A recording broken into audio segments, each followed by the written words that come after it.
ممبئی شہر انڈیا کا ترقی یافتہ شہر کہلاتا ہے، لیکن صرف چند گھنٹوں کی بارش نے اس شہر کی ترقی کا سارا راز کھول دیا۔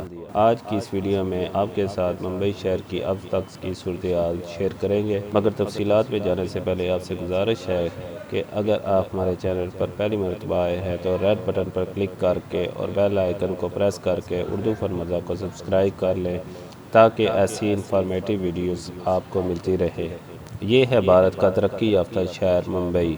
ممبئی میں بارش کے بعد ترقی پذیر بھی نہیں لگ رہا۔ کسی کے گھر میں پانی کھڑا ہے تو کوئی جہاز میں پھنسا کھڑا ہے، کسی کی کار پانی میں پھنسی ہے تو کسی کی بائک سٹارٹ نہیں ہو رہی۔ پورے شہر میں اندھیرا ہے، بجلی غائب ہو چکی ہے۔ شہر میں آج بارش کے بعد لوگوں کے گھروں میں پانی گھس آیا، لوگ راتوں کو جاگ کر گزارنے پر مجبور ہو گئے ہیں۔ گھر بھی کسی گندے نالے کا منظر پیش۔ ٹرینوں کی آمد و رفت بند کر دی گئی ہے، لوگ مختلف اسٹیشن میں پھنسے ہوئے ہیں اور لوگ نوکری پر جانے کی فکر میں پریشان ہو رہے ہیں۔ اس وقت بھی بارش مستقل ہو رہی ہے اور رکنے کا ابھی کوئی امکان نہیں ہے اور آنے والے چند گھنٹوں میں مزید صورتحال خراب ہو سکتی ہے، جس سے سیلاب کا